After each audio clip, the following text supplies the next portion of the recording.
හැම දිනාටම තෙරුවන් සරණයි. අද 2021 වර්ෂයේ සැප්තැම්බර් මාසේ 29 වෙනි බදාදා දවසේ ශ්‍රී ලංකාවේ ළමයි සවස් 1ට අපි එකතු වෙන්නේ යමක ප්‍රකරණ ධර්ම ග්‍රන්ථ රත්නයෙන් තවත් කොටසක් සාකච්ඡා කරන්න. අපි පළමුවෙන්ම තෙරුවන් සරණ ගිහිල්ලා සාකච්ඡාව ආරම්භ කරමු. නමෝ තස්ස භගවතු අරහතෝ සම්මා සම්බුද්දස්ස නමෝ තස්ස භගවතු අරහතෝ සම්මා සම්බුද්දස්ස නමෝ තස්ස භගවතු අරහතෝ සම්මා සම්බුද්දස්ස බුද්ධං සරණං ගච්ඡාමි ධම්මං සරණං ගච්ඡාමි සංඝං සරණං ගච්ඡාමි ဒုတိယံ පි බුද්ධං සරණං ගච්ඡාමි ဒုတိယံ පි ධම්මං සරණං ගච්ඡාමි ဒုတိယံ පි සංඝං සරණං ගච්ඡාමි တတိယံ පි බුද්ධං සරණං ගච්ඡාමි තතියම්පි ධම්මං සරණං ගච්ඡාමි තතියම්පි සංඝං සරණං ගච්ඡාමි සාදු සාදු සාදු. හොඳයි, හැම දිනකටම තිරුවන් සරණයි. අපි ස්ක්‍රීන් එකත් ෂෙයා කරමු. අපිට ඇත්තටම මේ පසුගිය සාකච්ඡාව තුළ විසඳ ගන්න ඕන කරුණු වගේකුත් තිබුණා. හැබැයි මට ඒකට වෙලාවක් තිබුණ නැහැ යෙදවෙන්න. කොහොම නමුත් අදට අදාළ කොටස අපි පොඩ්ඩක් සාකච්ඡා කරලා බලමු. හොඳයි. අපි පසුගිය මාස ගණනාවක් තිස්සේම මේ යමක ප්‍රකරණ ග්‍රන්ථය හදාරමින් තමයි ආවේ. ඒකෙදි මූල යමකයත් ඒ වගේම ස්කන්ධ යමකයත් අපි ඒවා පරිශීලනය කළා. යම් කිසි විදිහකට අපිට අවබෝධයක් ලබා ගත්තා. අපි අද ආරම්භ කරන්නේ ආයතන යමකෙන්. ආයතන කියනකොට අපි දන්නවා මොනවද කියලා. ඒ තමයි ආයතන කීයක් තියෙනවද? 12යි නේ. 12යි. ආයතන 12යි නේද? හොඳයි, බොහොම හොඳයි. එතකොට අන්න ඒ ආයතන 12 ගැන තමයි අපි මෙතනදී ඉගෙන ගන්න.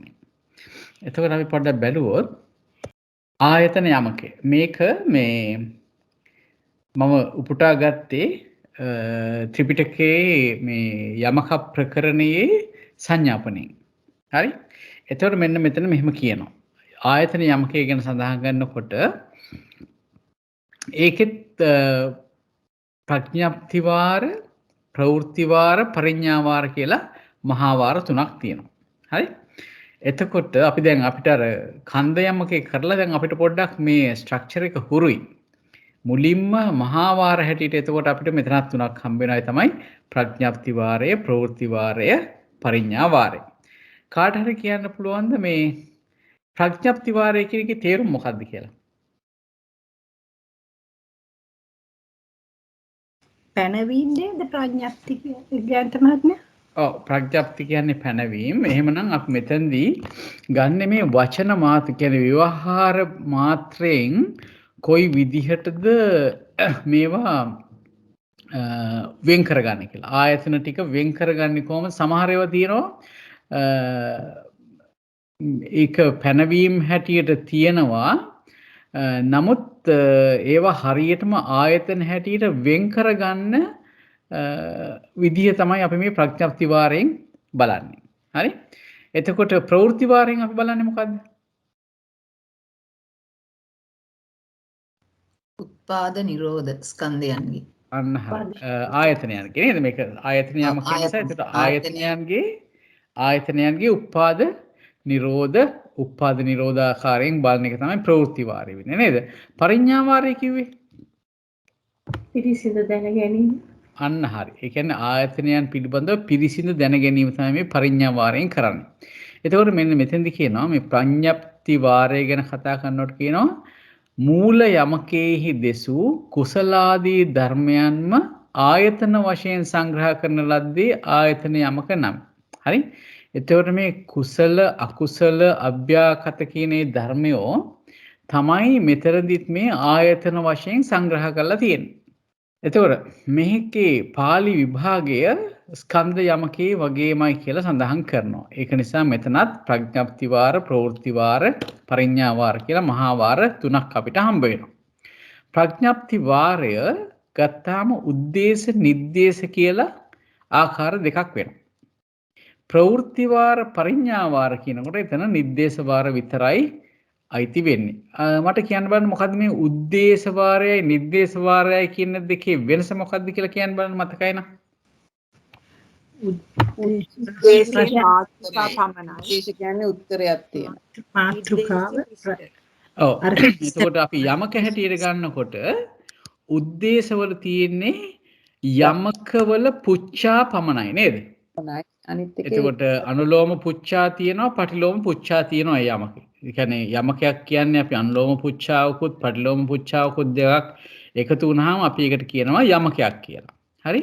එතකොට එහෙම ඒ ටිකකින් විතරක් සීමා වෙනවා නම් අපි ඒකට කියනවා උද්දේශය කියලා.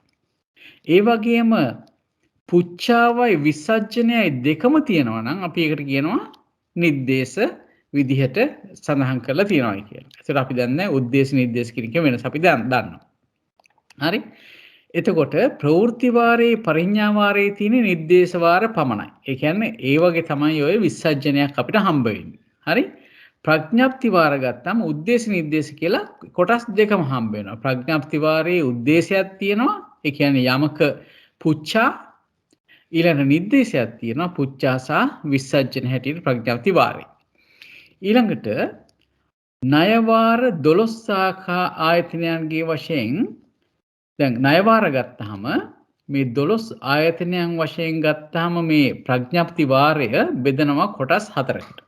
ප්‍රඥප්ති වාරය බෙදනවා කොටස් 4කට. ඒ තමයි පද සෝදන වාරය, පද ශෝධන මූල චක්‍ර වාරය, සුද්ධ ආයතන වාරය. අපි මතකද සුද්ධ ස්කන්ධ වාරය කියලා අපි ස්කන්ධ යමකේදී කතා කරේ. ඒ වගේ මෙතනදී සුද්ධ ආයතන වාරය, සුද්ධ ආයතන මූල චක්‍ර වාරය කියලා 4 විදියකට මේ ප්‍රඥප්ති වාරය බෙදෙන.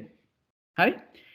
ඒ වගේම එක එකේ ණය වාර ගත්තාම අනුලෝම පච්චනීක කියලා කොටස් දෙකකටත් බෙදෙනවා. මෙතන මේ ප්‍රතිලෝම කියලා තියෙන්නේ අපි සාමාන්‍යයෙන් පච්චනීක කියන අර්ථයෙන්. පච්චනීක කියන එක තමයි බොහෝ විට ගැලපෙන්නේ. ප්‍රතිලෝම කියනකොට මොකද හැම යමකේකම පටිලෝමයක් තියෙනවානේ. අනුලෝම යමකයි පටිලෝම යමකයි නේද? අනුලෝම යමකේ අපි සම්නිට්ඨානයේ සංසය ගත්තාම පටිලෝම යමක වෙනකොට ඒ දෙක මාරු කරලා අපි කතා කරනවා නේද? සංසය මුලින් කියලා කලින් කියපු සම්නිට්ඨානේ පස්සේ කියන එක තමයි අපි පටිලෝම කියලා කියන්නේ. පච්චනීක කියලා කියන්නේ න කාර්යයත් එක්ක නේද? අන්න ඒක අපිට පොඩ්ඩක් මතක තියාගමු. හරි. ඊළඟට මෙතනදි සඳහන් කරනවා පටිලෝ සමාන පදසෝදන වාරයේහි ද්වාදස ආයතනයන්ගේ කියන්නේ ආයතන 12 වශයෙන් අනුලෝම යමක 12ක් ඒ වගේම පටිලෝම යමක 12ක් තියෙනවා. එතකොට පදසෝදන වාරයේ කොච්චරක් යමක තියෙනවද? අනුලෝම 12යි පටිලෝම 12යි ගත්තාම එතන 24ක් යමක අපිට ලැබෙනවා. ඊළඟට දැන් පදසෝදන මූල චක්‍රවාරය. ඔන්න දැන් පොඩි අභ්‍යාසයක් තියෙනවා හැමෝටම කරන්න. කොරයක් කරන් ලියා ගන්න බලන්න මුලින්ම ලැබෙන ආයතනය මොකක්ද? අපි කොහොමද නම් කරන්නේ? මොන ආයතනයද මුලින්ම ලැබෙන්නේ අපිට? පෙළේ හැටියට චක්කායතනය නේද? චක්කායතනය තමයි මුලින්ම ලැබෙන්නේ. එතකොට ලියන්නකො බලන්න පල්ලෙහාට කොහොමද? පළවෙනි එක චක්කායතනය. දෙවෙනි එක රූපායතනෙද සෝතායතනය. අපි ගත්තේ අජ්ජත්තික බාහිර කියලා තමයි ලියන්නේ. අපි එතකොට චක්කායතනය, සෝතායතනය, ඝානායතනය, ජීවහායතනය, කායායතනය ඊළඟට අපි ලියනවා අපිට මන ආයතනෙ ලියන්න පුළුවන්. ඔව්. මන ආයතනෙ ලියන්නකෝ. අපි එහෙමද කියලා පොඩ්ඩක් බලන්න. චක්කායතනේ, සෝතායතනේ, ඝානායතනේ, ජීවහායතනේ, කායායතනේ. හරි? ඊට පස්සේ අපි ලියනවා රූපායතනේ, සද්ධායතනේ, ගන්ධායතනේ, රස ආයතනය, පොට්ටබ්බ ආයතනය, මන ආයතනය, ධම්ම ආයතනය.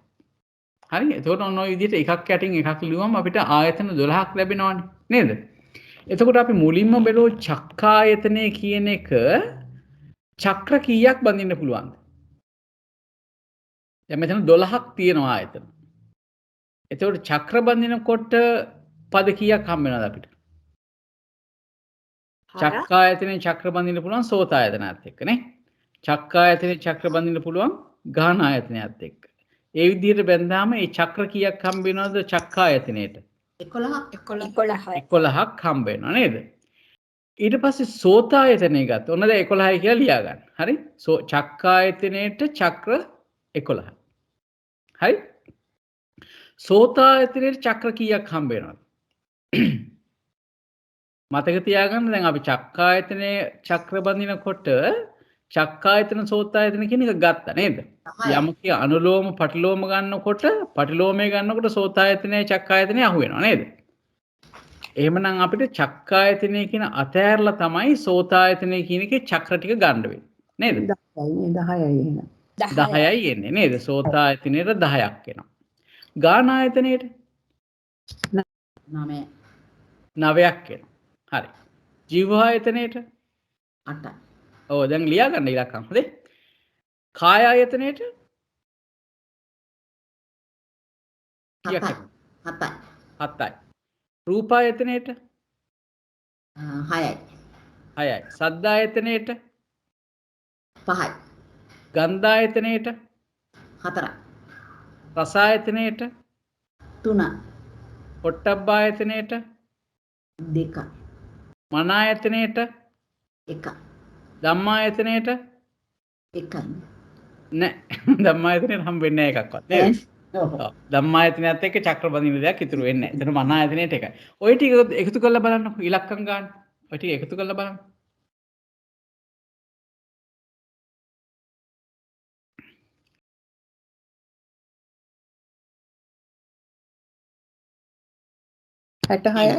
ආ 66ක් එනවා නේ බොහොම හොඳයි.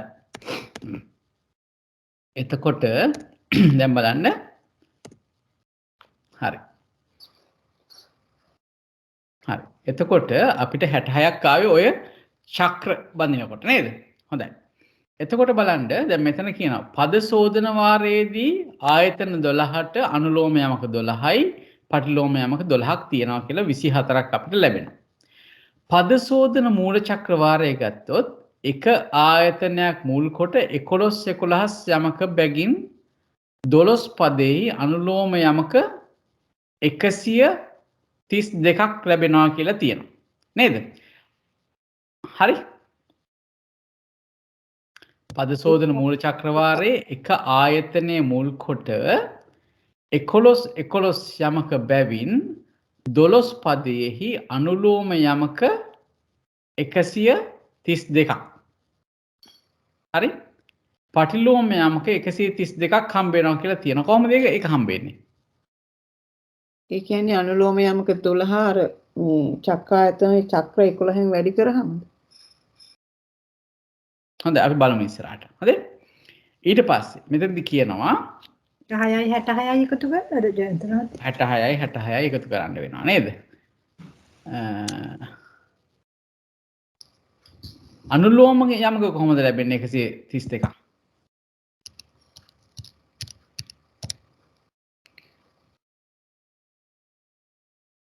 පද සෝදන මූල චක්‍රවාරයේ එක ආයතනයේ මුල් කොට 11 11 යමක බැවින් 12 පදෙහි අනුලෝම අපි බලමු. හරි පටලෝමයේ තමයි 11න් වැඩි කරන්න ඕනේ 12. චක්කායතනයේ චක්‍ර 11න් වැඩි කරාම 132.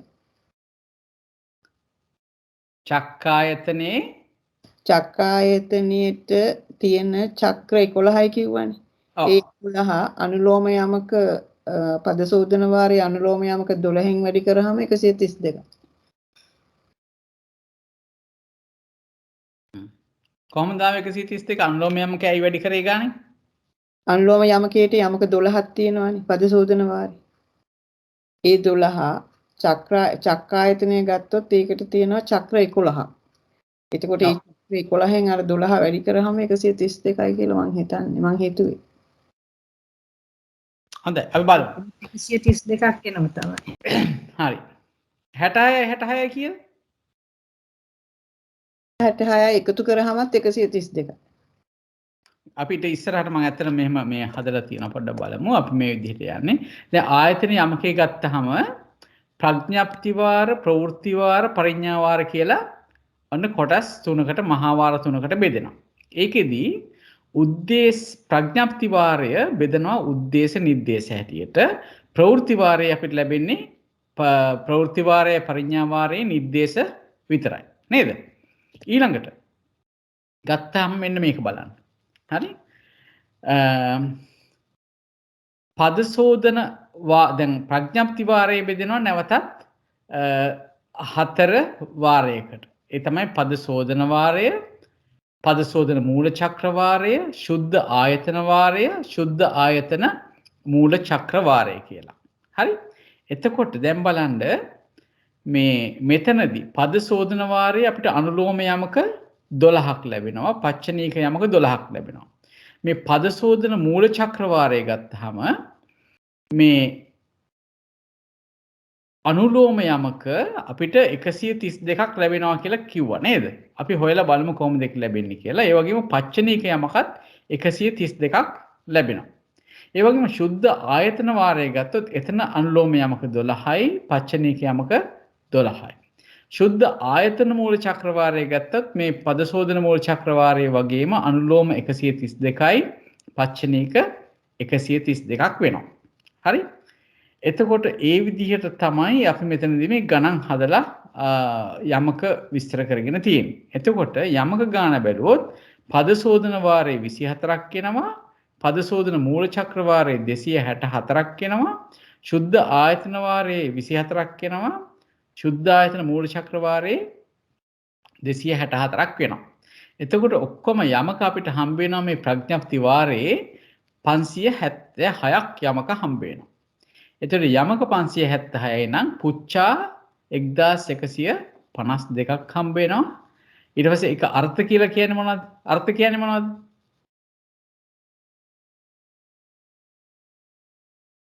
මතකද? යමක පුච්චා අර්ථ පුච්චා වගේ දෙගුණයක් අර්ථ හම්බෙලා තියෙනවා. මොනවද එතකොට අර්ථ කියලා කිව්වේ? ඒ කියන්නේ අනුලෝම පටිලෝමද ඉගෙන පුච්චාවයි පටිලෝම වශයෙන් පුච්චාවයි විසර්ජනයේ එකතුව. මේක ඇත්තටම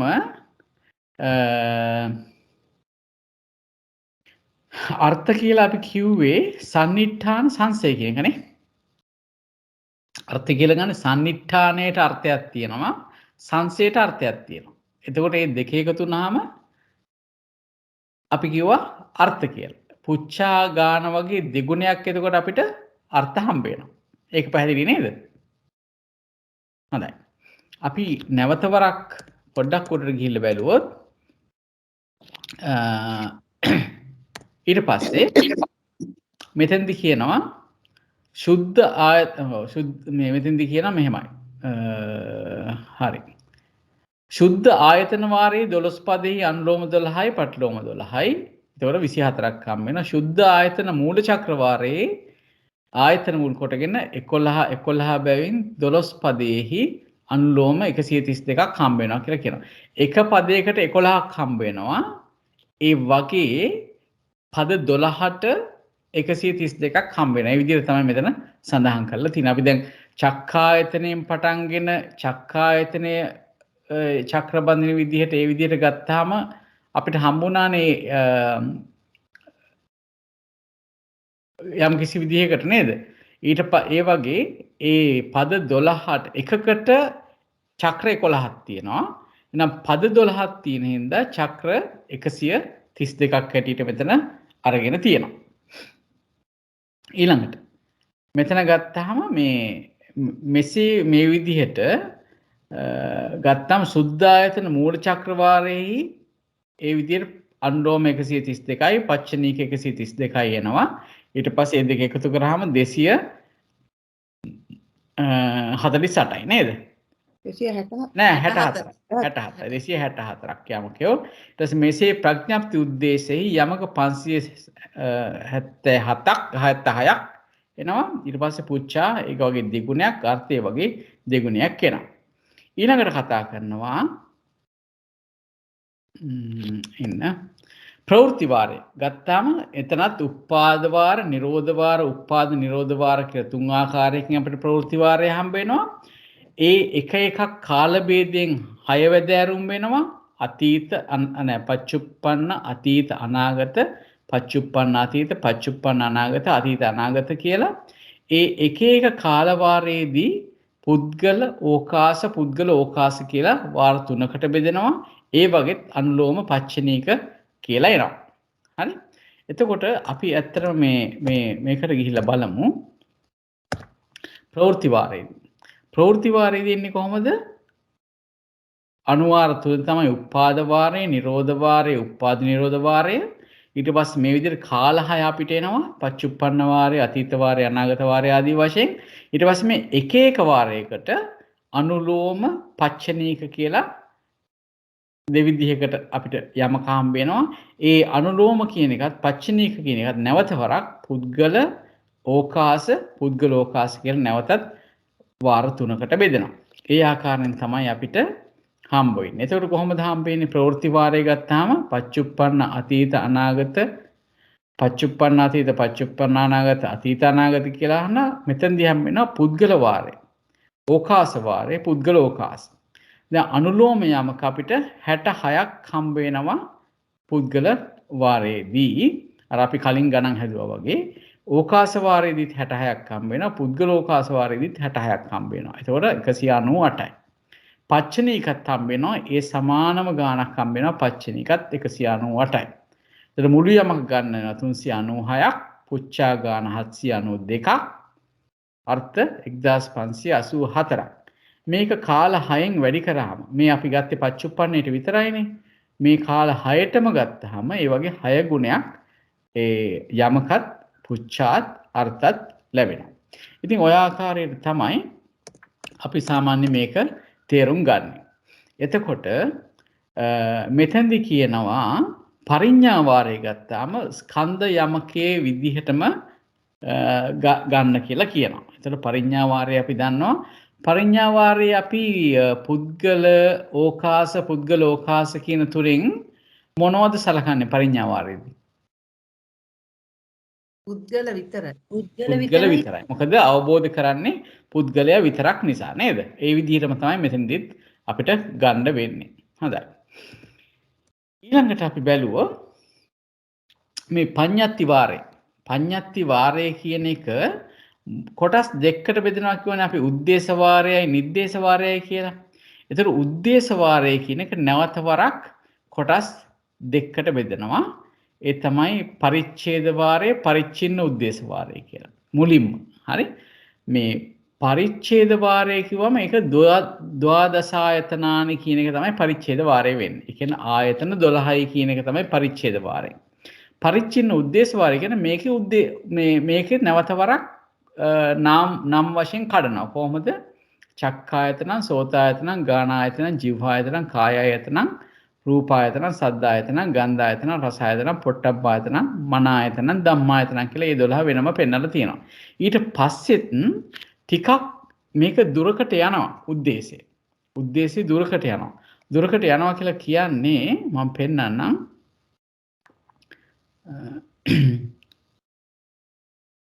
අපි ගත්තොත් එහෙම මේ බලන්න මෙතන තමයි මේ පඤ්ඤත්ති උද්දේශ වාරය ගත්තාම ද්වාදසා සමාවෙන් අනිත් කටියට පේනවද නෑ පේන්නේ නැතුව ගියා. හරි. දැන් ෂෙයා වෙන්නේ නැද්ද?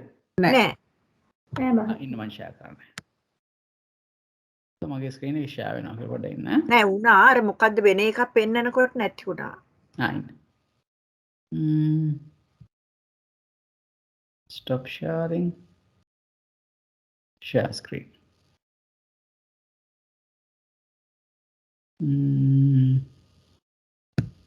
Sorry. දැන් පේනවද? නැහැ. පෙනීගෙන එනවා.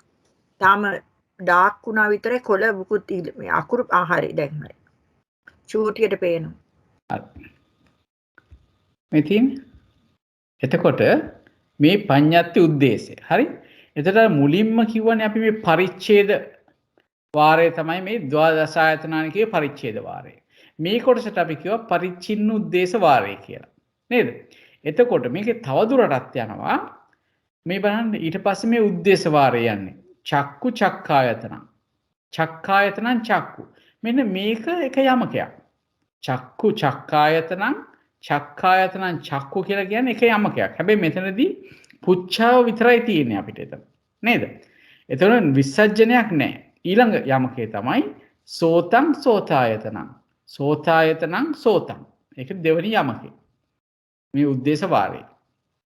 ගානං ගානායතනං ගානායතනං ගානං. ඔන්න ඔය වගේ යනවා. ඊට පස්සේ ඔහොම ගිහිල්ලා රූපං රූපායතනං. රූපායතනං රූපං. ඒ තවත් යමකයක්.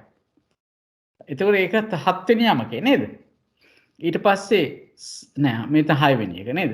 සද්දෝ සද්දායතනං. සද්දායතනං සද්දෝ. ඔය විදිහට ගිහිල්ලා අන්තිමට මනෝ මනායතනං මනායතනං මනෝ. ධම්මෝ ධම්මායතනං ධම්මායතනං ධම්මෝ. ඔන්න ඔතනට එනකොට මේ අනුලෝම උද්දේශ වාරයේ අනුලෝම කොටස ඉවර වෙනවා. හරි? ඊළඟට මේක පච්චනීක කොටස පටන් ගන්නවා. න චක්කු න චක්කායතන. න චක්කායතනං න චක්කු. අන්න ඒක එතකොට පච්චනීකේ පළවෙනි යමකේ. හරි? මේ අපි තාම යන්නේ මේ පද සෝදන වාරයේ උද්දේශය තමයි මේ යන්නේ. පඤ්ඤාති වාරයේ උද්දේශය. හරි? ඒ විදිහට මේ පච්චනීකයත් අර විදිහටම දක්වලා තියෙනවා. හරි? ඊළඟට යනවා ඔන්න අපි පද සෝදන වාරයට යනවා.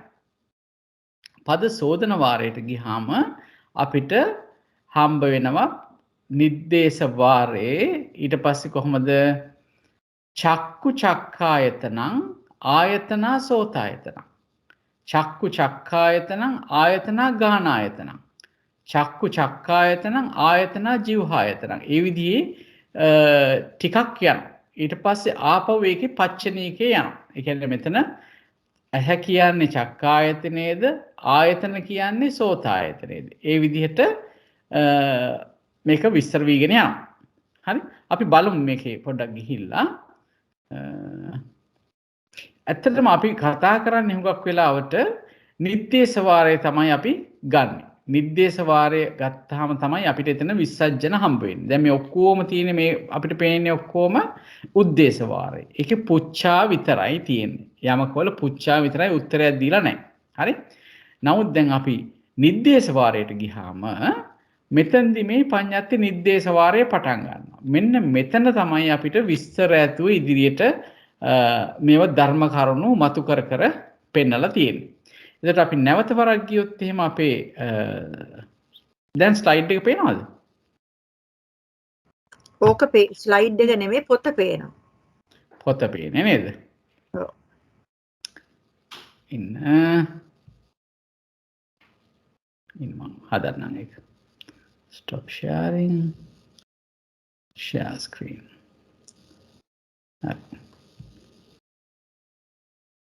අපි ඇත්තටම මේ ඩෙස්ක්ටොප් ගියා නම් හරි මේ පොඩ ඉන්න. එතකොට හරි. ඉන්න. එතකොට මම පෙන්නන්න.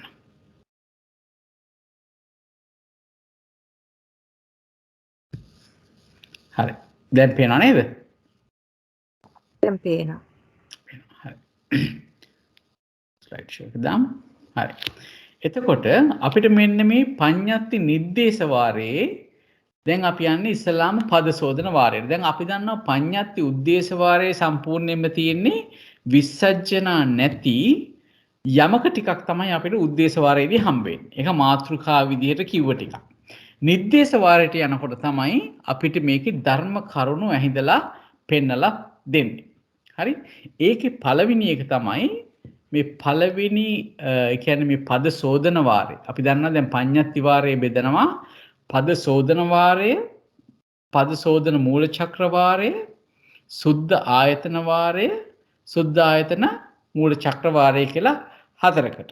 ඒ බෙදන්නේ මොකද්ද? ප්‍රඥප්ති වාරය තමයි ඒ බෙදන්නේ. ඒ ප්‍රඥප්ති වාරයේ පළවෙනි බෙදීම තමයි පද සෝදන වාරය. ඒ කියන්නේ මේ පද ටික සුද්ධ කරලා හරියටම මේ ආයතන කියන්නේ මොනවද කියන එක අපිට තේරුම් කරලා දෙනවා.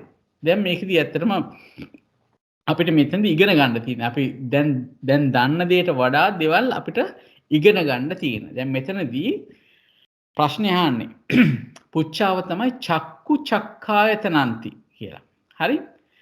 දැන් කාට හරි දැන් මේක දැන් පද සෝදන වාරයේ දැන් මම පඤ්ඤත්තිනේ මේ පැනවීම නේද? එතකොට චක්කු කියලා යම් දෙයක් පනවලා තිනා නොයෙකුත් දේවල් පනවලා තිනා චක්කු කියලා. දැන් අපි සාමාන්‍යයෙන් චක්කු කිව්වහම දන්නේ චක්කු ප්‍රසාද රූපේනේ. චක්කු ප්‍රසාද රූපේ තමයි අපි චක්කු කියලා කියන්නේ නේද?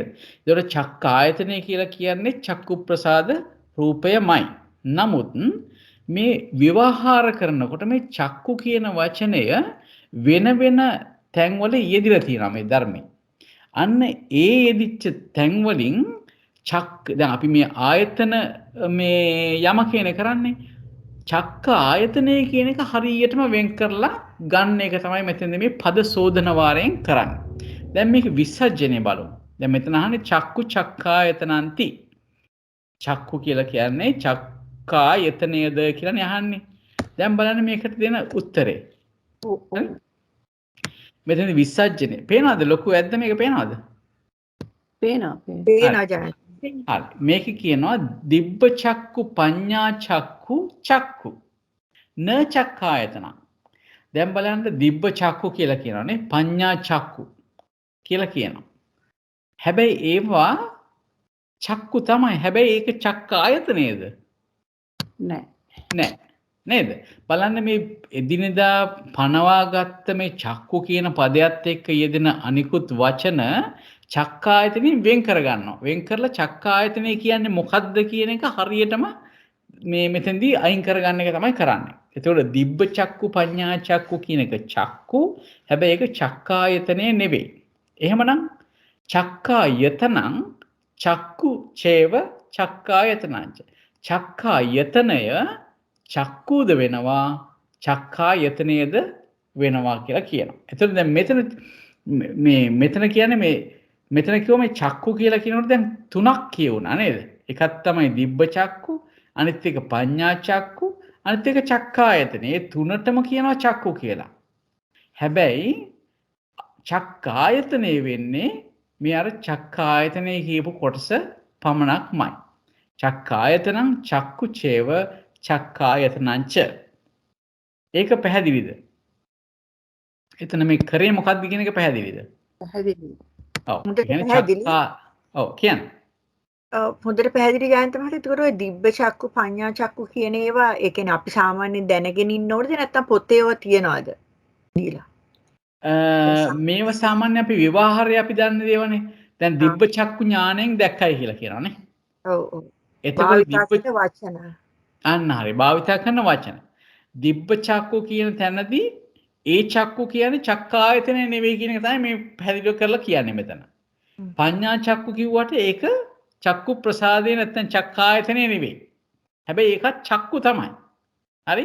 චක්කායතනය ගත්තාම ඒක චක්කු කියලා කියනවා. ඒකට ඒ වගේ මේක චක්කායතනයක් වෙනවා. එතන මේ අවසාන පදෙන් කියන්නේ චක්කු ප්‍රසාද රූපය ගැනම තමයි කියන්නේ. අන්න ඒක තමයි චක්කායතනය කියලා කියන්නේ. චක්කායතනය කියලා යම් දෙයක් තියෙනවා නම් ඒක අර කලින් කිව්වේ වගේ වෙන් කරලා වෙනමම පෙන්වලා දෙනවා. හරි? දැන් ඊළඟට මේකේ මොකක්ද ඊළඟ මේ පුච්චා වෙන්න ඕනේ? සෝත.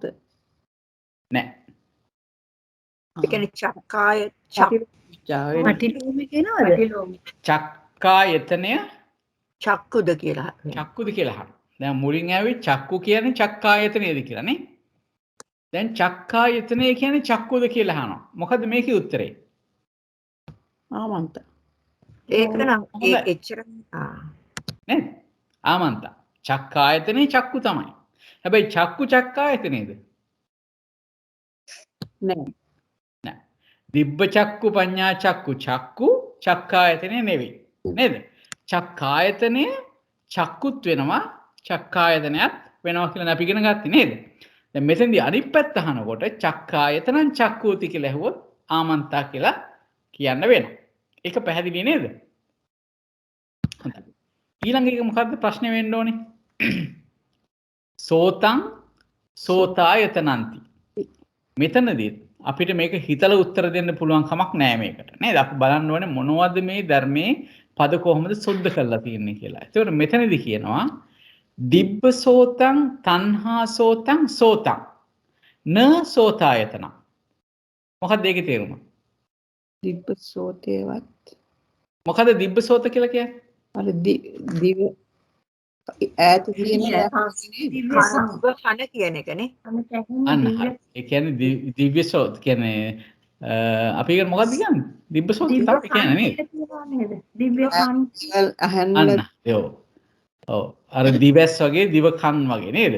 දෙවියන්ගේ කන් වගේ. කියන්නේ ඈත තියෙන දේවල් සෝතං කියන එක නම් දන්නේ මම නම් ඇහුවේ මතද්ද තණ්හාසෝත. දිබ්බසෝත ඥානය නේද ජයන්ත මහත්තයා? අර ඔව් අන්න හරි. අභිඥාවලට තියෙන කියන්නේ ඇත්තට මේක මේ දිබ්බ සෝතේ කියලා කියන්නේ යම් කිසි විදිහක අභිඥාවක් නේද? අභිඥා. ඔව් පංච අභිඥා වලින්. ඔව් අභිඥාවත් තමයි දිබ්බ සෝතේ කියලා කියන්නේ. තණ්හා සෝතේ කියලා කියන්නේ අදමයි ඇහුවේ. ඒක අර යමක ගැටපද විවරණේ නම් පැහැදිලි කරලා තියෙනවා 288 පිටුවේ. කියන්නේ ඒක කිව්වොත් තණ්හාව සෝත්‍රයක් යයි කියන ලදී. සද්ධාරම්භණේ සෝතායතනයන් ගලා යන්නේද යත්. සෝතායතනයෙන් ගලා බස්නා නිසා සෝතයයි නොකියනු ලැබේ. අරමුණු කිරීම වශයෙන් භවාංග පතනයේ තෙක් සන්තතිය නොසිදී පවත්නා බැවින් සෝතායතනයේ සෝතාසෙන් මෙන්යයි කියන ලදී. මට කියන්න මේ ඒක මොකද්ද පිටුව කියලා? 288 ගැටපදය. ඊට පස්සේ ගොඩක් පල්ලෙහාට යන්න ඕනද ඒ කියන්නේ? ඔව් අන්තිම හරියට යනවා. අන්තිම හරියට යනවා.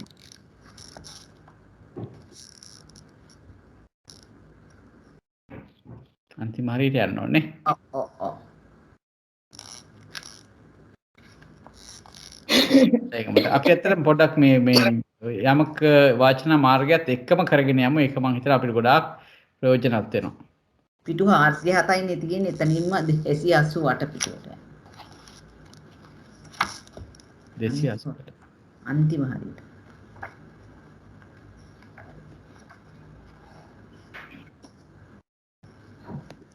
අසුවට.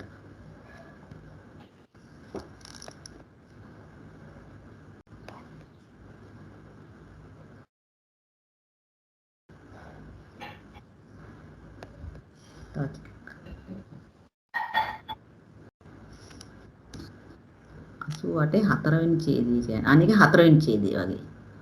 චන්ද්‍රිකා මහත්මියගේ පොතේ පිටු කීයද ඔක්කොම? පිටු තියෙනවා දෙපැත්තකට බෙදිලා තියෙනවානේ මුල් අදියරෙත් යනවා ආයි පිටිපස්සෙත් ආයි 1 2 කියලා යනවා. මේ දින් තණ්හා සූත්‍රයක් කියන්නේ. ඇයි ශ්‍රීමති මහත්මිය මුල් ටික යනවා 1 2 3 එහෙම ගිහිල්ලා ආපහු වර්ග 60 පදවලදී ආපහු මුලින් ඉඳන් යනවානේ. හරි හරි. හරි හරි. මොකද 800 ගානක් තියෙනවා මේ පොතේ. දැන් ශ්‍රෝතයක් කියලා කියන්නේ ශ්‍රෝතය කියලා කියන්නේ සාමාන්‍යයෙන් අර අපි නිකන් ඇලක් දොලක් වගේ තැනක් නේ ශ්‍රෝතයක් කියලා කියන්නේ නේ. කියන්නේ මේ අර ගලා බහින ජල කඳක් වගේනේ ශ්‍රෝතය කියලා කියන්නේ අපි නේද? දැන් එතකොට මෙතනදී කියන්නේ මෙහෙම තණ්හාව ශ්‍රෝතයක් කියලා තියෙනවා කියලා කියනවා. හැබැයි මෙහෙම ශබ්දාරම්මණය කියන එක දැන් සාමාන්‍යයෙන් සෝත කියලා කියන්නේ කනටත් සෝත කියලා කියනවනේ නේද? දැන් මේක මේ ශබ්දයත් එක්ක තියෙන සම්බන්ධයක් නිසා නෙවෙයි මේකට මේ සෝතායතනෙන් ගලාගෙන යනවා කියලා කියන්නේ. දැන් ශබ්දාරම්මණය සෝතායතනෙන් ගලා යන්නේ දෙයත් සෝතායතනෙන් ගලා බස්නා නිසා සෝතයයි නොකියනු ලැබේ. දැන් අපි ඇත්තටම කනට සෝතය කියලා කියන්නේ ශබ්දාරම්මණය කනෙන් ගලාගෙන යන හින්දා නෙවෙයි කියන එක මෙතන කියනවා. හරිනේ? අරමුණු කිරීම වශයෙන් භවංග පතනයේ තෙක් සන්තති නොසිඳී පවත්නා බැවින් සෝතායතනේ සෝතාසයක් මෙනයි කියන ලදී. ඒ කියන්නේ මෙතෙන්දි කියන්නේ මේ අපි ගත්තොත් එම සද්දයක් ඇහෙනකොට ඒ කියන්නේ අපි ශබ්දයක් චිත්ත වීතියක් එක්ක බැලුවාම ඒ ශබ්දය ඇති වෙලා චිත්තක්ෂණ 17කින් නැති වෙනකොට හරි ඒ චිත්තක්ෂණ 17 තුනම ඒ සිත් පරම්පරාව ගිහිල්ලා අන්තිමට භවංගයට භවංග පතනය වෙනවා නේද? ඒ දක්වා මේ ශබ්ද සන්තතිය නොසිඳී පවතින හින්දා තමයි ඒකට සෝතායතනේ සෝතයක් කියලා කියන්නේ. එහෙම නැත්නම් සද්දේ කනෙන් ගලාගෙන යනවා කියන එකක් හින්දා නෙවෙයි. ඒ අරමුණු කිරීම වශයෙන් ගත්තාම භවංග පතනයේතෙක්ම ඒ ශබ්දේ කියන එක නොසිඳී ශබ්ද සන්තතිය නොසිඳී පවතින නිසා ඒකට සෝත කියලා කියනවා කියලා කියනවා. ඊළඟට ඇයි මේ තණ්හා සෝතය කියලා කියන්නේ? මොන හේතුවෙන් නිසාද? ඒක මෙතන සඳහන් කරලා නැද්ද? තණ්හාව ගලාගෙන යනවා. ඔව් තණ්හාව කියන එක අර අපි කියනවා නේද අර මේ ඕග යෝග ආදී වශයෙන් කියනකොට බලන්න ඕග කියන එකට මොන ඕගය දෙන්නේ? එතන මේ තණ්හාවත් එක්ක කාමෝග භවෝග කියන ඒවා තණ්හාවට සම්බන්ධයි නේද? කාමෝග භවෝග. කාමෝග භවෝග කියනකොට ඒවා මේ තණ්හාවට සම්බන්ධයි. ඒවා හරියට ඇත්තටම ඕගයක් වගේ නැත්නම් ජල පහරක් වගේ ස්රෝතයක් වගේ ගලාගෙන යෑමක් කියන්නේ ගලාගෙන යන ගතියක් වගේ තියෙනවා. ඒ ආරම්මනවල රස විඳීම හැටියට නැවත නැවත ලබා ගැනීම හැටියට ඒ තණ්හාව ඒ විදිහේ අර්ථයක් හින්දා තමයි අපි මේ තණ්හා ස්රෝත කියලා පාවිච්චි කරන්න කියන එක තමයි අපිට ගන්න තියෙන්නේ. එතකොට දැන් මෙතනදී අපි නැවත වරක් ගියොත් එහෙම අපේ ස්ලයිඩ් එකට මෙතනදී කියනවා දිබ්බ සෝතං තණ්හා සෝතං සෝතං. එතනත් අර සෝත කියන වචනේ යෙදিলা තියෙනවානේ. ඒක නිසා ඒක සෝත කියලා කියනවා අපි. ඒක සෝත තමයි. හැබැයි ඒක සෝතා යතනේ නෙවෙයි. නේද? මේක පොඩ්ඩක් ස්ලයිඩ් එක දාගමු. ඔව්. එතකොට දිබ්බ සෝතං තණ්හා සෝතං සෝතං න සෝතායතන. සෝතායතනං කියන එක සෝතං චේව සෝතායතනංච. සෝතයත් වෙනවා සෝතායතනයත් වෙනවා. සෝතායතනය කියන එක සෝතයත් වෙනවා සෝතායතනයත් වෙනවා කියලා මේක දැන් බලන්න පදේ සෝදලා තියෙන්නේ. ඒක සෝතායතනෙ විතරයි ඇත්තටම ආයතනයක් වෙන්නේ. ඒක සෝතයත් වෙනවා ඒක ආයතනයත් වෙනවා. හැබැයි දිබ්බ සෝත තණ්හා සෝත කියන ඒවා සෝතායතනය නෙවෙයි කියන එක තමයි මෙතන විශේෂයෙන්ම පැහැදිලි කරලා තියෙන්නේ. ඒක පැහැදිලි කියලා හිතනවා. මොන ප්‍රශ්නයක් තියෙනවා නම් අහන්න. ඕක රත්නායක මහත්තයා මම කරගත්තේ ඕක අර මේ කුලකයක් ඇඳා. සෝත කියලා එළියෙන් ලාලා කුලකයේ ඇතුළට දැම්මා දිබ්බ සෝත තණ්හා සෝත සෝතායතනෙ. එතකොට සෝත කියන එක හැදෙන්නේ ඔය තුනටම පොදුයි සෝත. සෝත කියන එක එළියෙන් තිබ්බා. එතකොට සෝත කිව්වහම මේක එතකොට දිබ්බ සෝත නෙමෙයි. ඒකෙන් කොටසක්. තණ්හා සෝතේනුත් කොටසක්. සෝතායතනයත් එහෙමයි. ඒ විදිහට හදලා තමයි මම හැදුවේ. එතකොට ටිකක් ලේසි එකයි මම කිව්වේ. හොඳයි. නෑ තේරුම් ගන්න කොයි විදිහකට හරි මේ අවසානයේදී මේක පදේ සුද්ධ කරලා ගන්නවා අන්තිමට සෝතායතන කියන්නේ මොකද්ද කියලා. නේද? අර වචනයෙන් අපිට ඇහුණාට ඒක ආයතනයක් වෙන්නේ නැහැ කියන එක තමයි මෙතනදී මූලිකවම පැහැදිලි කරලා දෙන්නේ. හොඳයි. ඊළඟට ඒකේ පටිලෝමය අහනවා. කොහොමද සෝතායතනං සෝතන්ති? සෝතායතනය කියන්නේ සෝතේද කියලා අහනවා. මොකද්ද මේකේ උත්තරේ? ඒ තාමන්තා. ඒකත් තාමන්තා වෙන්න ඕනේ නේද? හොඳයි. ඊළඟ පුච්චාව තමයි ඊළඟ යමකේ තමයි ගහන සම්බන්ධය අහන්නේ. ගානං ගානායතනන්ති. දැන් අර කලින් චක්කු කියනකොට දිබ්බ සෝත පඤ්ඤා දිබ්බ චක්කු පඤ්ඤා චක්කු කිව්වා වගේ ගානං කියන තැනට අපිට ඒ වගේ වචන සාමාන්‍ය ව්‍යවහාරයේ හම්බ වෙන්නේ නැහැ. ඒක නිසා ගානය කියන එකම තමයි ගානායතනයත් වෙන්නේ කියලා මෙතෙන්දී සඳහන් කරනවා ආමන්තා කියලා. ඒතකොට ගානං කියන එකට වෙනම ව්‍යවහාර කරන්නේ නැහැ. ගාන කියන වචනේ වෙන ඒවා හඳුන්වන්න යොදන්නේ නැහැ කියන එක තමයි මෙතෙන්දී පැහැදිලි කරලා තියෙන්නේ.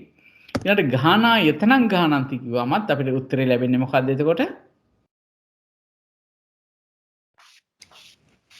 එතකොට ජයන්ත මහත්මයා ඒකේ න කියන එකක් නෑ නේද? නෑ අපි තාම යන්නේ අනුලෝම. මෙතින් ඔක්කොම උඩ ඔක්කොම යන්නේ අනුලෝම යන්නේ. පච්චනී කියන්නේ ඊළඟ. හරි? පච්චනී ටික පිළිවෙලින් යනවා. මේක අනිත් පැත්තට මේක ඔක්කොම අනුලෝම. පඤ්ඤාති නිर्देश වාරයේ පදසෝනදන වාරයේ අනුලෝම ටික තමයි මුලින්ම දක්වලා තියෙන්නේ. හොඳයි. ඊළඟට දැන් ඊළඟ අනුලෝමය ජීවහා යතනන්ති. එතකොට ජීවහා කියන තැනත් ජීවහාව ජීවහා යතනේද කියලා අහනවා. එතනදිත් ආමන්තා කියලා කියනකොට මේ ජීවහා කියලා කියන්නේම ජීවහා ප්‍රසාදේ. දැන් කලින් කිව්වා වගේම මේ ගාහණය කියන තැනත් හරි ගානායතනන්ති කියවම මෙතන ගානං කියන්නේත් මෙතන සන්නිට්ඨානේ අභිදේයාර්ථයෙන්නේ ගාන ප්‍රසාද රූපයේ පමණමයි. ඒක ගානායතනේද කියලා ඇහුවම මෙතන ආමන්තා කියලා අපිට උත්තරේ ලැබෙනවා. ඉතින් ගානායතනං ගානන්ති කියවම අනිවාර්යයෙන්ම ආමන්තා කියන එක ලැබෙනවා. දැන් මෙතනදී අහනවා ජීවහායතනං. රත්නාකරට සමනේ එහෙම දාන්නේ අපිට ඒවයින් ඥාන උපදවා ගන්න බැරි හින්දා නේද ආයතන වලින්. දැන් චක්කු වලින් අපිට දිබ්බ චක්කු ඒ වගේ ඥාන හදා ගන්න පුළුවන් උපදවා ගන්න නේද? එහෙමද? ඒ හින්දාද? නෑ ඒ හින්දාම නෙවෙයි. එතකොට අපිට තණ්හා සෝතය කියන එක ගන්න අමාරුයි නේ ඒ ක්‍රමයට ගත්තොත්. නේද? එතන කරන්නේම මේ වචන වෙන වෙන අර්ථ වලින් පාවිච්චි කරනවා. ඒවට රැවටෙන්න එපා කියලා කියන්නේ. ඒවා ආයතන කියලා රැවටෙන්න එපා. ඒවා ආයතන නෙවෙයි. නියම ආයතනය කියන්නේ මොකද්ද කියන එක තමයි මෙතනදී පදේ සුද්ධ කරලා පෙන්නලා තියෙන්නේ. දැන් මේ පද සෝදන වාරෙන් ඊට පස්සේ තමයි හරියටම අර සුද්ධ ආයතන කියලා ගන්නකොට මේ පද ටික ඔක්කොම හොදලා ගන්න සුද්ධ ආයතන ගන්නකොට. හරි? අන්න ඒ විදිහට යන්නේ.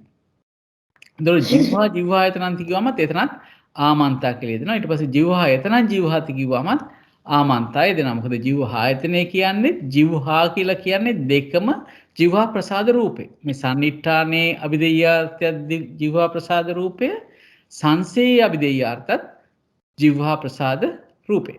එතකින්ද ආමන්තා කියලා ලැබෙනවා. ඊළඟට කායෝ කායායතනන්ති. ඔන්න දැන් මෙතනත් පොඩි පද සෝදනයක් කරන තැනක් මේ කාය කියන එක. කාය කියන එකත් පද සෝදන කරන තැනක්. එතකොට මෙතනදී බලන්න උත්තරේ දෙන්න. කායායතනං ඨපෙත්වා අවශේෂෝ කායෝ න කායායතන. හරි? කායායතනයේ හැර නැත්නම් කායායතනයේ තබා අවශේෂ කියන්නේ අනිකුත්.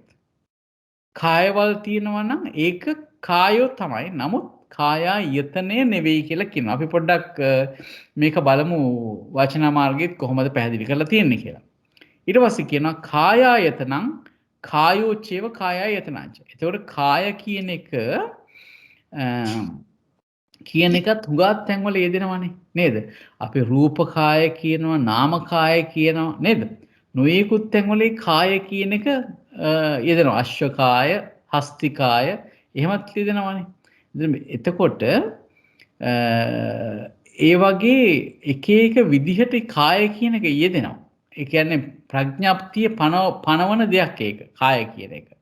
ඊට අමතරව කායායතනයටත් කය කියලා කියනවා. එහෙමනම් දැන් මෙතනදී කායායතනය තබා අනිත් කය කියලා යමක් ගැන කතා කරනවා නම් ඒක කායායතනය නෙවෙයි. හැබැයි කායායතනය කයත් වෙනවා කායායතනයත් වෙනවා කියලා කියනවා. අපි පොඩ්ඩක් බලමු ඒකේ මේ වචන මාර්ගයට ගිහිල්ලා. මේකේ තියනවද මේ කායායතනය ගැනත් කියලා? නෑ නේද? මෙතන නේද? මතක නෑ සර් රත්නායක මහත්තයා මම ලියාගෙනත් තියෙනවා. ඒ කියන්නේ අශ්ව නාම කාය, අශ්ව කාය. ඒක තමයි මටත් මතකයි ඒ වගේ මේ කියලා මම ලියාගෙනත් තියෙනවා ගානාය දෙතනේ කියලා. ඔව්. කායය ඒ කියන්නේ කාය කියන එක හැදිලා තියෙනවා රූප කාය, නාම කාය, අශ්ව කාය. ඒ වගේ ප්‍රඥාපති වලිනුයි කාය මටත් ඒ ටික මේ මතක තිබුණා. අශ්ව කාය. බලමු. බුදුරජාණන් වහන්සේගේ ශරීරයට ධම්මකාය කියන කායායතනය. ඒ කියන්නේ උක හැදිලා තියෙන හතරකින්. ඒවයි ලියාගෙන තියෙන්නේ. ඒ ඔක්කොම කියනකොට ඒ කාය කියන එක වෙනමම පෙන්නලා තියෙනවා මේ ඉන්න පොඩ්ඩක් අපි යමු. ආයතන ටික බලමුකෝ. ආයතන මූල මම තව ගොඩක් යන්න තියෙනවා නේ. ඉන්න ආයතන. ඉන්න අපි හොයලා බලමු. පද සෝදන මූල චක්‍රවාරය. පද සෝදන වාරය.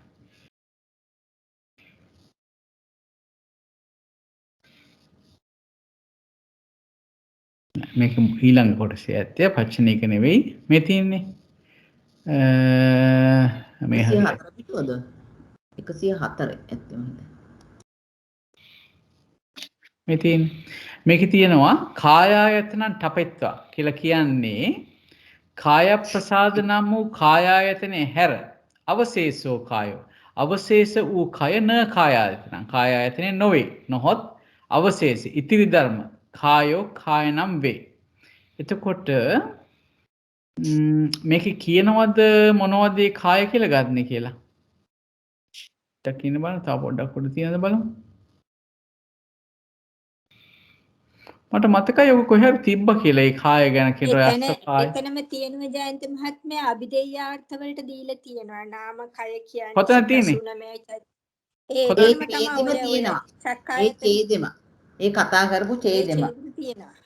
කායායතනං කියන එක අන්තිම හරියට බලන්න. ඒ ඡේදේ අන්නේ ඔන්නෝදි. මේකද? ඔව් කායායතනං ඔය තියෙන අභිදේයාර්ථ දීලා තියෙන්නේ අන්න එතන තියෙනවා පැහැදිලි කරලා. හස්තිකාය කියලා නෝ හරි මේ තියෙනවා. අනුලෝම අභිදේයාර්ථ සිත් 89 අභිදේයාර්ථ චෛතසික 52 නිර්වාණය නම් වූ නාම කායද. හරි. කාය ප්‍රසාදයේ හැර රූප 27 නම් වූ රූප කායද.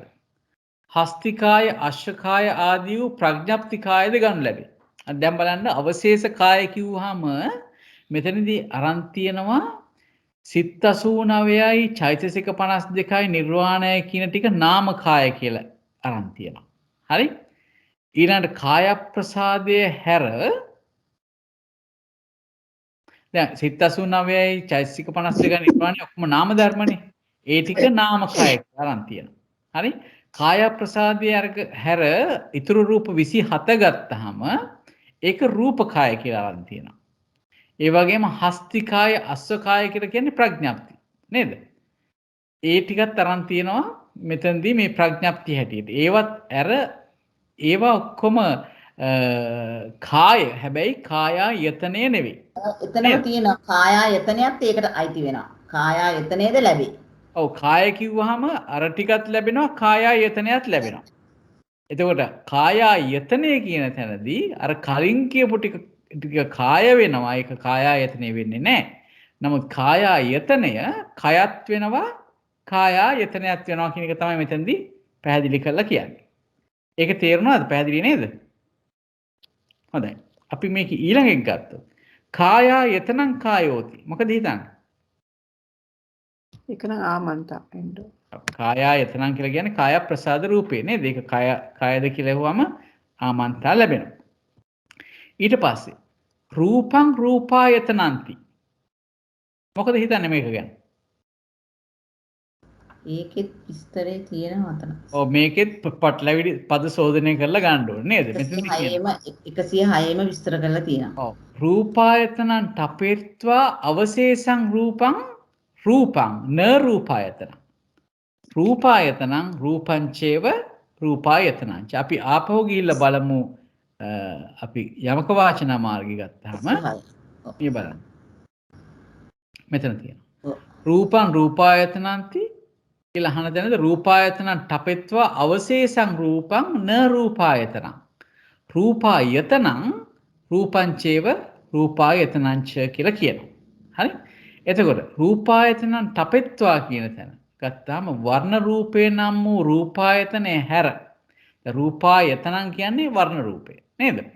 රූපායතනං තපෙත්වා කියලා කියන්නේ වර්ණ රූපේ කියන මේ රූපායතනේ හැර අවශේෂ රූප. මොනවද අවශේෂ රූප? මෙන්න මේ ටික බලන්න. අනුලෝම අභිදේය තෘෂ්ණාවට අරමුණු වන්නා වූ පිය වූ මිහිරි වූ පිය රූප සාත රූප. ලෞකික සිත් 21 චෛතසික 52 රූපායතන වර්ජිත රූප සත් 20 යන මේ ධර්මෝ ලැබේ. හරි? එතකොට රූප කියලා කියන්නේ 81 එතන 21 නෙමෙයි. printing mistake එකක් ඔව් මෙතන 21 කියන එක වැරදි. 180 කියන්නේ ඇත්තටම මෙතන 81 එනවා. 81. ලෞකික සිත් 81ක් නේද? හොඳයි. කොම්පින් සිද්ධ වෙනවා. ලෞකික සිත් 81යි චෛතසික 52යි. මොකද ලෞකික සිත් 81යි චෛතසික ඒත් එක්ක යෙදෙන චෛතසික 52 තමයි අපි පිය රූප සාත රූප හැටියට ගත්තේ. මතකද? එතකොට අන්න ඒ ටිකයි ඊට පස්සේ මේ රූපායතනේ වර්ජිත රූප 27. අපි දන්නවා පිය රූප සාත රූප හැටියට ගන්නේ අර අපි කියන්නේ සාසව උපාදානීයා කියන මට්ටමින් ලැබෙන ටිකනේ ගන්නෙ. ලෞකික ධර්ම සියල්ල නිතන ගන්නෙ. හැබැයි දැන් මෙතනදී රූපායතනය ගැන කතා කරන හින්දා මේ රූපායතනන් ඨපෙත්වා රූපායතනේ අතහරිනවා. රූපායතනේ අයින් කරාම ඉතුරු රූප 27 ලැබෙනවා. ඊට අමතරව ලෞකික චිත්තචෛතසික ධර්මෝ ලැබෙනවා. ඒ ටික තමයි පිය රූප සාත රූප හැටියට අපිට ලැබෙන්නේ. ඒක ටිකත් රූප. හැබැයි රූපායතනය නෙවෙයි. ඒක පැහැදිලිද? මතකද? අපි කන්දයමකේදී කතා කරනකොට රූපක්ඛන්தோ කිව්ව තැන මතකද? ඒ විදිහටම තමයි මෙතන අරන් තියෙන්නේ. ලෞකික ධර්මය සියල්ලම පිය රූප සාත රූප වෙනවා නේද? ඒකෙන් මෙතන රූපායතනයේ ඨපෙත්වා කියනට වර්ණ රූපය අතහැරලා ඒ රූප 27යි ඊට පස්සේ ලෞකික සිත් 81යි ඒ ලෞකික සිත් 81 යෙදෙන චෛතසික 52යි තමයි මේ අනිත් රූප කියලා ගන්න. එතකොට අපි දැන් මේ අවශේෂා කියන තැනට අවශේෂං රූපං කියනකොට අන්න ඒ ටික තමයි ගන්න. ඒ ටික රූප වෙනවා. හැබැයි ඒක රූපායතනය වෙන්නේ නැහැ. රූපායතනය රූපත් වෙනවා රූපායතනයත් වෙනවා. මේක පැහැදිලිද? ඔව් ජයන්ති.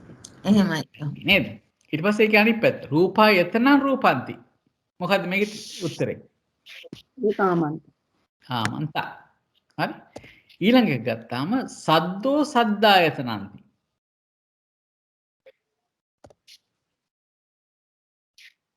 ආමන්තා කියලා මේකේ පදේ සුද්ධ කරලා තිනවා. ඒක සුද්ධ කරන්න දෙයක් නෑ ඇත්තටම.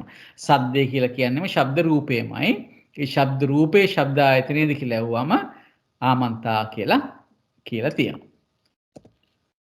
ශබ්ද ආයතනේ සද්දේද කියලා ඇහුවොත් එතනත් ආමන්තා කියලා පිළිතුරු ලැබෙනවා. ඊළඟට ගන්ධෝ ගන්ධායතනෙන්ද. එන්න මෙතනත් ටිකක් පදේ සුද්ධ කරලා ගන්න තැනක් හැටියටයි මට මතක. හරි?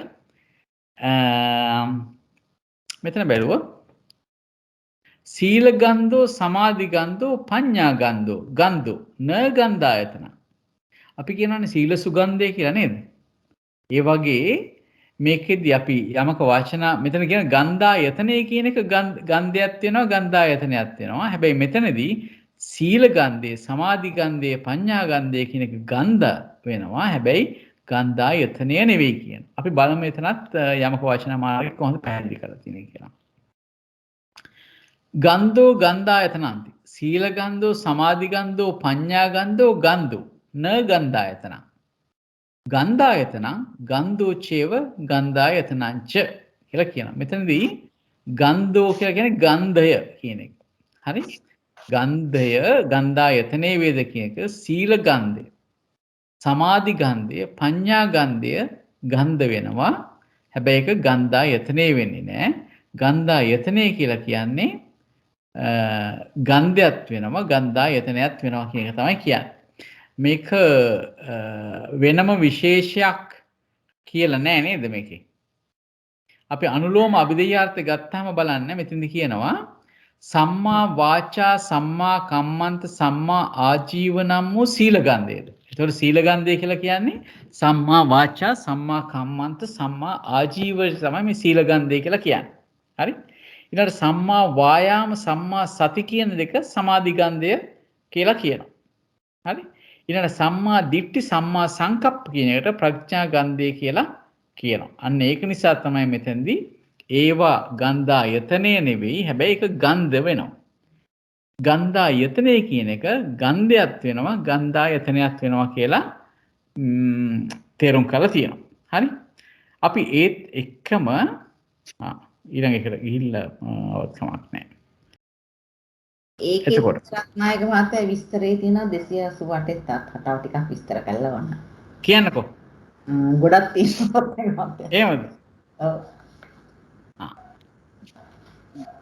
ඒ කියන්නේ අප මෙතනට කතා කරලා වඩා ගොඩක් විස්තර තියෙනවද එතන? ටිකක් තියෙනවා. ටිකක්.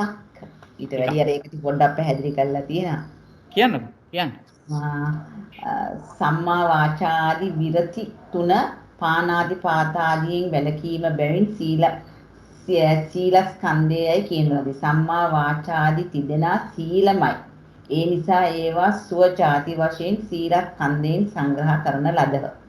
සම්මා වාචාදයෝ තයෝ සීලමේව තස්මාතේ සජාතිතෝ සීලක්ඛන්தோ සංගහිතෝ සම්මෝහ විනෝදිනී එකේ කැලක් එදා තියෙනවා. ඊළඟට දාන්න සම්මා සමාධියම බැවින් සම්මා සමාධි ස්කන්ධයයි කීම සුදුසුය. සම්මා වායාම සම්මා සති දෙක සමාධි ස්කන්ධයයි කිමෙක්ද? එතන ස්කන්ධය ගැන කතා කරන්නේ ගන්ධය ගැන නෙවෙයිනේ.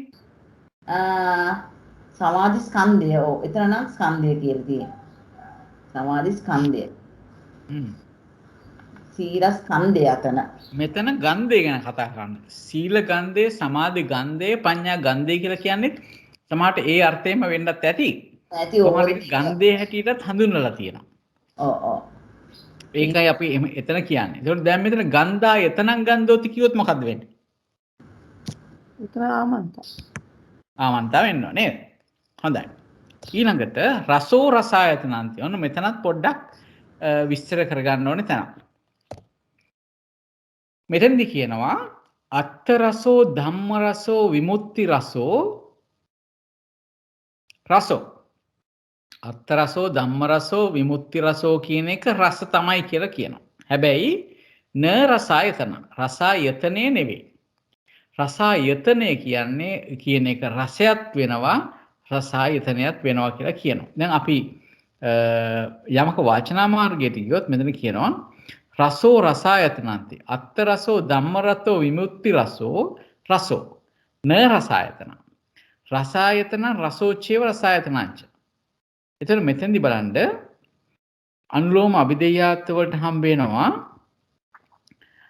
ඵලචිත්තෝත්පාද 4 නම් වූ අර්ථ රසයේද. දැන් අපි අහලා තියෙනවා නේද අත්ත ධම්ම නිරුත්ති පටිභාන කියලා කොටස් ටිකක් අහලා තියෙනවානේ.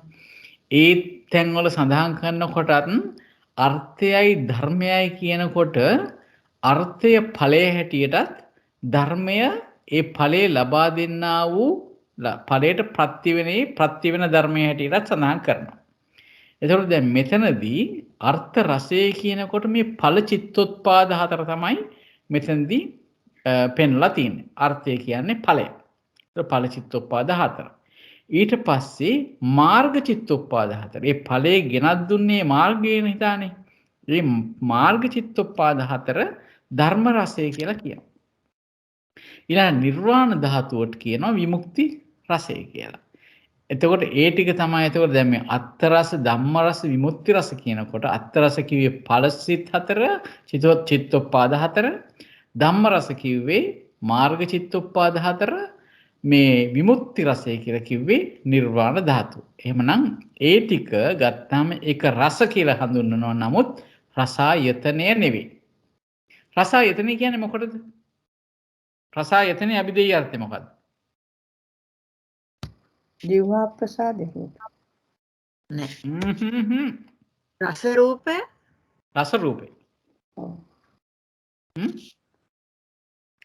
ජීවායතනයේ ජීවා ප්‍රසාද රූපේ. රසායතනය කියන්නේ රස රූපේ නේද? ඔව්. එතකොට අපිට ඒක පැහැදිලි නෑ ඇයි එහෙම කිව්වේ කියලා නේද දැන්? එතකොට අපි මෙතනට ගියොත් අත්ත රස ධම්ම රස විමුක්ති රස කියන එක රස. හැබැයි රසායතන නෙවෙයි. අත්ත රස කිව්වේ ඵල චිත්තෝත්පාද 4, ධම්ම රස කිව්වේ මාර්ග චිත්තෝත්පාද 4, විමුක්ති රස කියලා කිව්වේ නිර්වාණ ධාතු. ඒවා රස කියලා හඳුන්වනවා. නමුත් රසායතනය නෙවෙයි කියනවා. රසායතනං රසෝචේව රසායතන. මේ රස රූපය රසයත් වෙනවා රසායතනයක් වෙනවා කියලා කියනවා. රසායතනං රසෝති. මොකද්ද මේකේ උත්තරේ? කතාමන්ත. ඊළඟට පොට්ටබ්බෝ පොට්ටබ්බායතනන්ති. මොකද හිතන්නේ? ආමන්තා. මොනවාද පොට්ටබ්බ කියලා කියන්නේ? සන්නිට්ඨානයේ අභිධේයාර්ථ මොනවද? පඨවි තේජෝ වායෝ. පඨවි තේජෝ වායෝ නේද? සංසී අභිධේයාර්ථත් පඨවි තේජෝ වායෝ පොට්ටබ්බායතන කියන්නේ නේද? ආමන්තා කියලා හම්බ වෙනවා. ඊළඟ පොට්ටබ්බායතනම් පොට්ටබ්බෝති එතනදී ආමන්තා කියන පිළිතුර අපිට ලැබෙනවා. ඊළඟට මනෝ මනායතනන්ති. මොකද හිතන්නේ? මම කියන ආමන්ත. ආමන්තා. මනෝ කියලා කියන්නේ මන ආයතනෙම තමයි නේද? එතකොට ආමන්ත. එහෙනම් මනෝ මන ආයතනම් මනෝති? ඒත් ආමන්ත. ඒකත් ආමන්තා වෙනවා. ඊළඟට අවසාන වශයෙන් අපි අවසාන යමකේ තමයි ධම්මෝ ධම්මායතනන්ති. මේක ටිකක් හොයලා බැලිය යුතු තැන. ධම්මායතනං ඨපෙත්වා අවශේෂෝ ධම්මෝ ධම්මෝ න ධම්මායතන. ධම්මායතනයේ තබා අවශේෂ අනෙකුත් ධර්මයක් තියෙනවා නම් ඒව ධර්ම. නමුත් ධම්මායතනය නෙවෙයි. අනෙකුත් ධර්මයේ ධර්මය නමුත් ධර්මායතනය නෙවෙයි. ධම්මායතනම් ධම්මෝ කියලා තුනක් දාලා තියෙන ධම්ම. ඒක කවුද චිරස්ත්‍ර මහත්මයා දැවේ? ඔව්. අර ධම්මායතනේ නෑ මේකේ මෙන්න මේකනේ මම අපි ඕක ගන්නෙ. එතකොට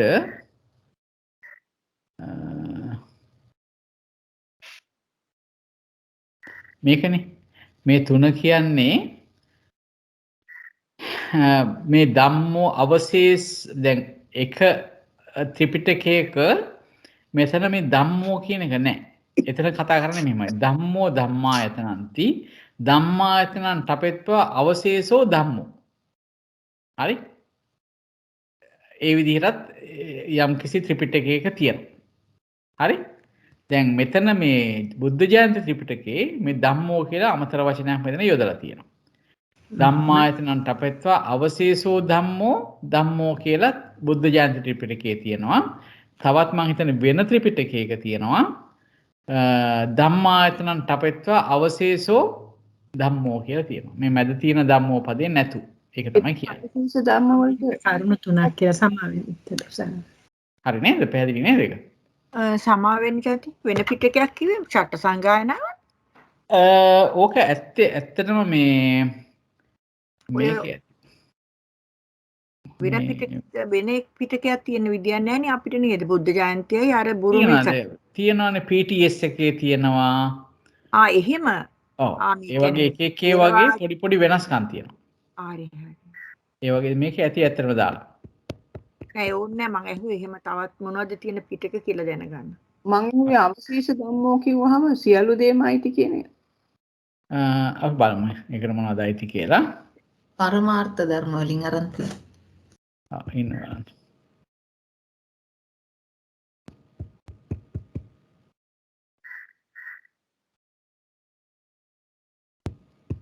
දැන් නම් කිට්ටුයි නේද? ඉන්න පරිඥා වාරය ඉවරයි. උද්දේශ වාරය යමුක නිර්දේශ වාරයට 148 පිටුව. 148 බොහොම ළඟයි.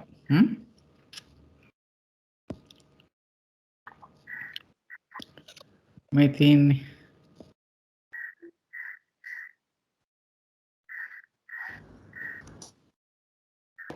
මේ මෙතනනේ මේ තියෙන්නේ ධම්මෝ කියලා මේ තියෙන තුන්වෙනි එක නේද මේ තුන්වෙනි එක කියනවා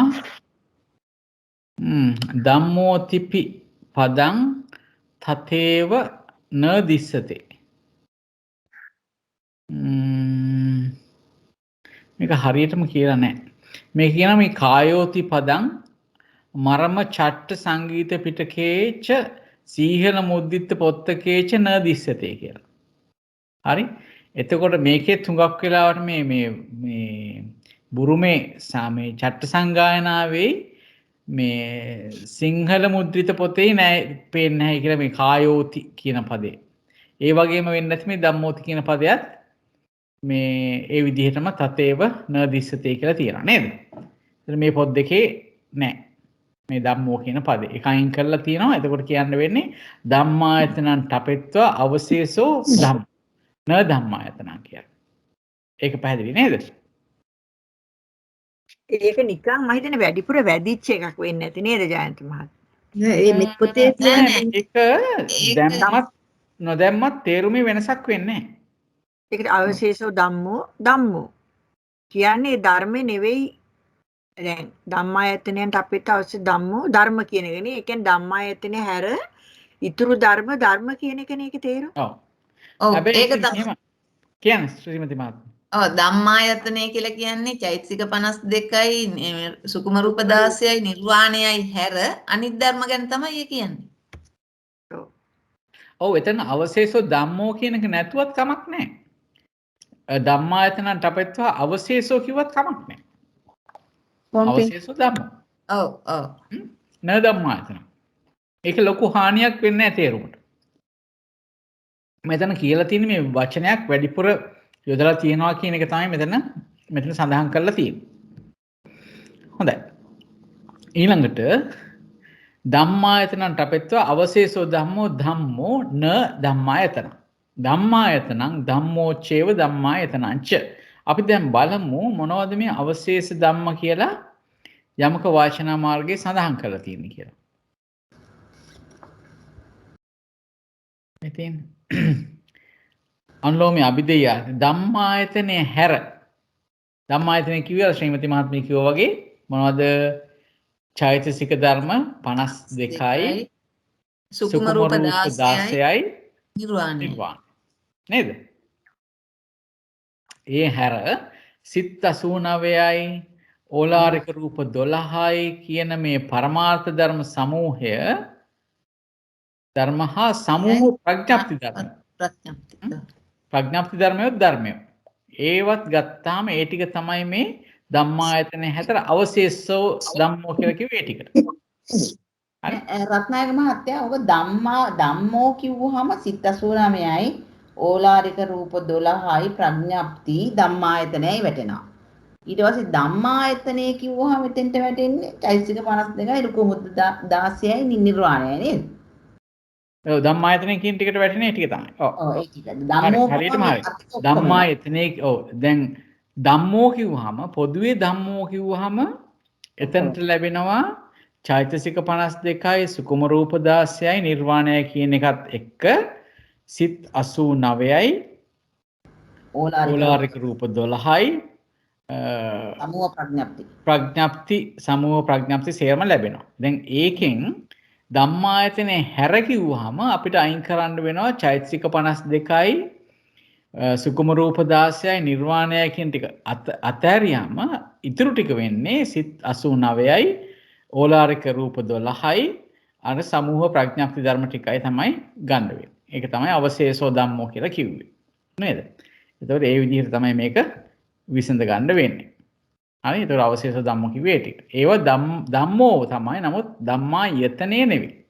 ධම්මායතනේ කියලා කියන්නේ ධර්මත් වෙනවා ධර්මායතනයත් වෙනවා. මෙතන ධම්මායතනේ කියලා කිව්වේ එතකොට සුකුම රූප 12යි චෛතසික 52යි නිර්වාණය. හරි නේද? කාන්තිකම කවවද? මොම්පින් තේරුණා ඒක දැන් අවශේෂ ධම්ම. ඊළඟ ප්‍රශ්නය ධම්මායතනං ධම්මෝති. මොකද හිතන්නේ? හරි. ඔන්න ඔය ටික තමයි අනුලෝම වාරය. දැන් පද සෝදන වාරයේ අනුලෝම යමක ටික තමයි අපි කරේ ඔතන. හරි? දැන් අපි ඔතන අනුලෝම යමක හම්බුණා 12ක්. ඒ ආයතන 12ට යමක 12ක් හම්බුණා පද සෝදන වාරයේ අනුලෝම හැටියට. ඊළඟට මොකක්ද අපිට තියෙන්නේ? මේකෙම ප්‍රත්‍යනීකේනේ. අන්න හරි. පච්චනීකේ බලන්න තමයි තියෙන්නේ. හරි? එතකොට උදාහරණයක් හැටියට අපි දැන් මුලින්ම ගත්තේ චක්කු චක්කායතනන්ති කියලා නෙවෙයි නේද? එතකොට න චක්කු න චක්කායතනන්ති. ඒ විදිහට පච්චනීක යමක ටික තමයි අපිට ඊළඟ දවසේ කරන්න තියෙන්නේ. අද කරපු කොටසේ මොනවා හරි ප්‍රශ්නයක් තියෙනවද? නෑ තේරුණා පැහැදිලිව. නේද? හොඳයි. එහෙමනම් අපි අද දවසේ සාකච්ඡාව නිමා කරමු. අපි දෙවියන්ට පින් දීලා ඥාතීන්ට පින් දීලා ප්‍රාර්ථනා ගාථාව කියලා නිමා කරමු.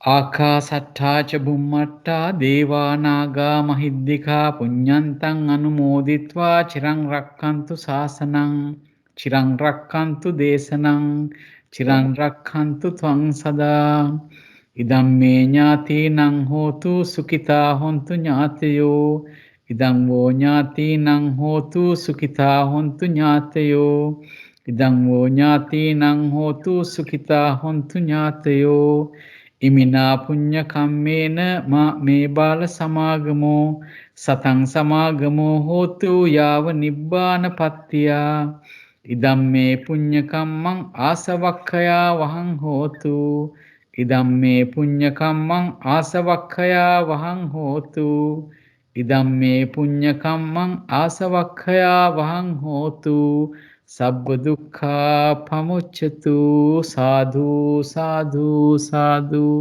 හොඳයි හැම දිනාටම තෙරුවන් සරණයි.